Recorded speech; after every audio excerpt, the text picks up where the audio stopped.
Fuck. I'll start again. Pretend that didn't happen. Stationed in Camp Rosen for 3 weeks when the next letter arrived, but before it relayed a set of instructions bearing no statement of the victim's identity.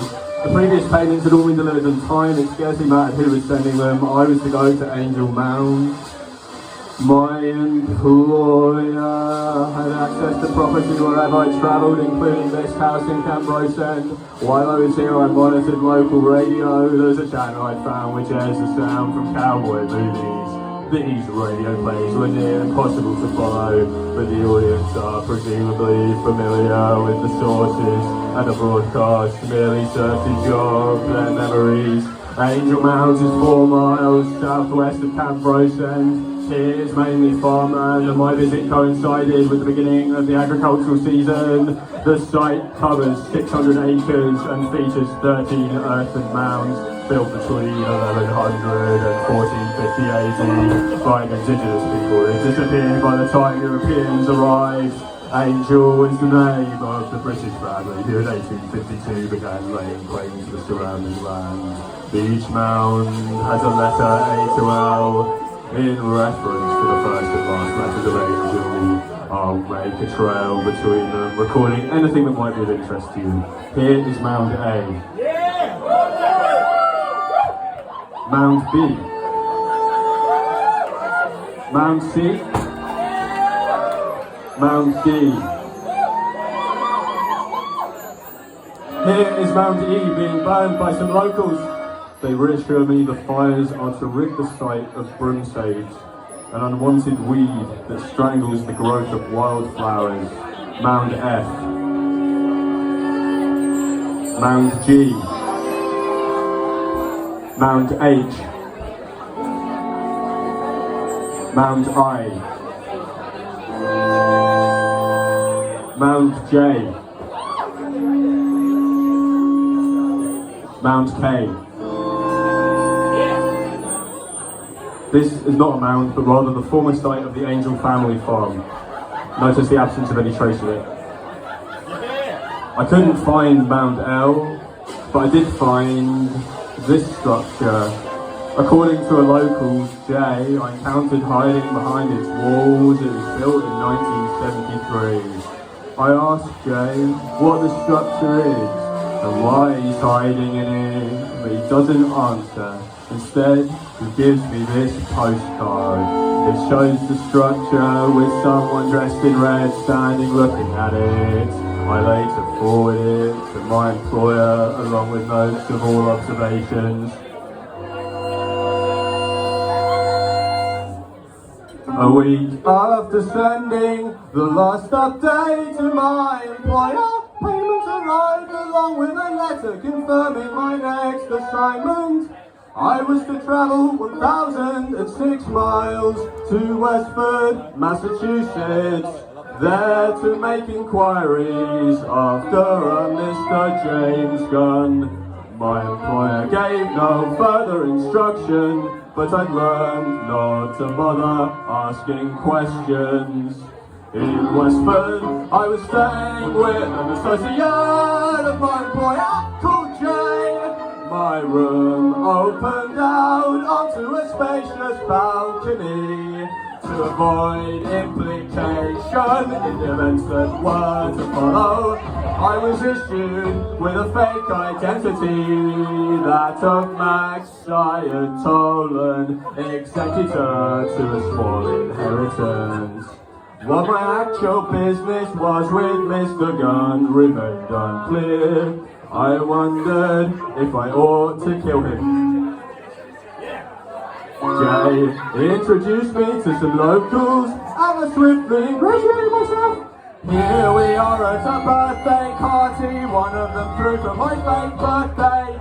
On the way home from the party, we chanced upon this flock of turkeys. My investigation so far had been fruitless, so I started following them, in case they were envoys of James Gunn, returning to their master. For a long while, the turkeys led me nowhere.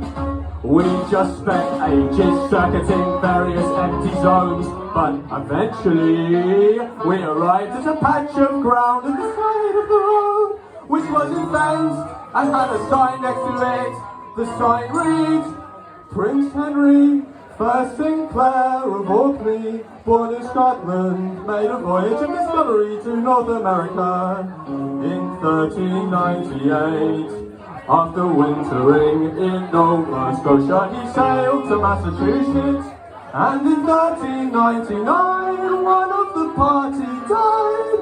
The effigy before him is a memorial to this knight, James Gunn. I made a drawing of the effigy, and taking some biscuit crumbs from my pocket, began scattering them on the ground to pay thanks to my turkey guides, but they vanished.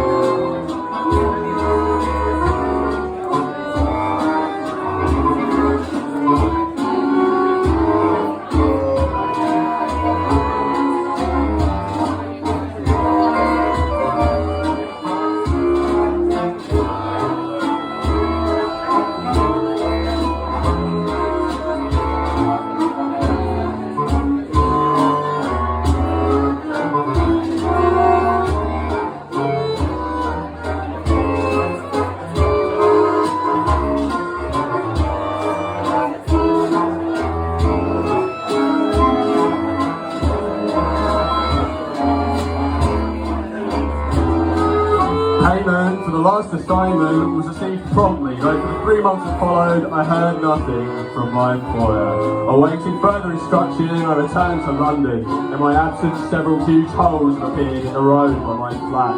I spent much of this break wandering around taking photographs as if pretending to be a tourist. Here's one from when my uncle died, though I can't recall where it was taken. I took 130 photographs that day, but deemed only 3 worth keeping. I can't remember why this one was important. After 3 months, the next letter arrived. I was apparently not the first to read it. It was already opened, roughly resealed with sellotape. There was no knowing who was behind this or whether the letter was genuine, but I couldn't risk ignoring the instructions in case they were in fact my employers. So for whatever reason, and on whoever's orders, I was going to Scotland.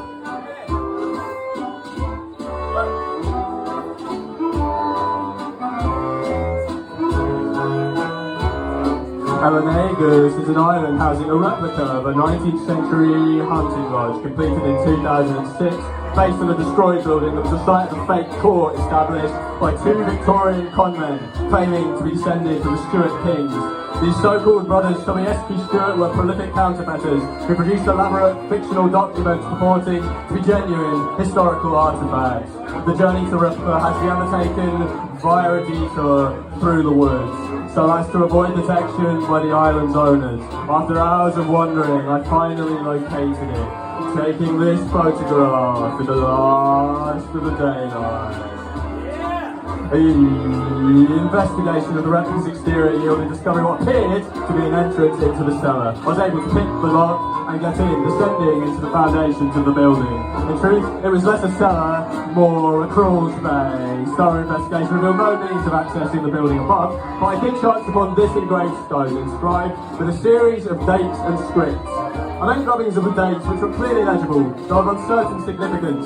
1844 and 1973, remember that, while making sketches of the scripts despite being unable to read them. As night had fallen, I was compelled to spend the night in the crawl space, though slept surprisingly well, waking only once, at some point late into the night, due to the distant sound of revelry. Due to the distant sound of revelry. Distant sound of revelry emanating from the replica above.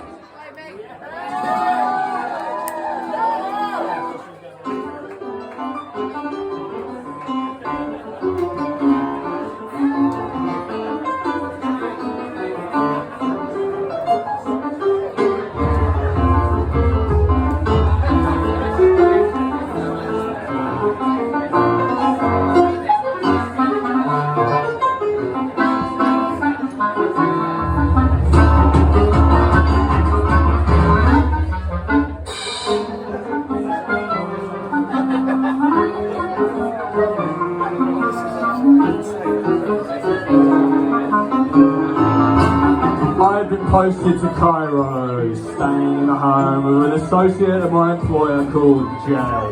Jay's house had a spacious balcony. Despite the adequacy of these dwellings, I couldn't sleep. The past week had been unrelenting, and I felt completely overstimulated. I started keeping a journal of sorts in an attempt to record everything I discovered. Much of this is now incomprehensible to me. For example, from the first page, what I did was I made a key, say, if it was full, I would write a number. If it was half, I'd draw a circle. If it was a quarter, I'd do a swirl. If it was 3/4, I'd draw a square, and then I would add up the numbers, and my final answer was 104 centimeters cubed and 3/4. I had been instructed to track down the Saint Simonians, an order of French utopians who sought to revitalize the West by symbolically marrying it to the East via construction of the Suez Canal. They preach the inherent good of obedience to authority, that private property ought no longer determine social relations, that children become the property of the state. Jay was away during my stay, but I was introduced to his brother Jay. He insisted I took 3 pictures of him on each of his 3 sofas, but the other 2 were destroyed in a fire, so only this one is available. Jay explained to me the Saint Simonians used to hold meetings in his living room every Thursday evening, where they would brainstorm ways of revitalising the West via extravagant geo-architectural interventions. Jay's house was surrounded by spacious balconies, but did not itself have a spacious balcony. It was, however, situated near the Suez Canal, which is why they like to meet there. After 3 days I still couldn't sleep, so I resolved to spend the night instead wandering town in search of pastries. These proved surprisingly elusive, although this is perhaps what made the mission so compelling. Here is a photograph of some cakes I found. They were outside the remit of my brief. On the 14th of November, a letter arrived from my employer informing me the mission was abandoned and I was to get out as quickly as I could without arousing further suspicion. As far as I could determine from the journal, I was here for 3 months, though the photographic record suggests less. This picture was taken on my last night outside Jay's. I remember because it was the night I finally slept.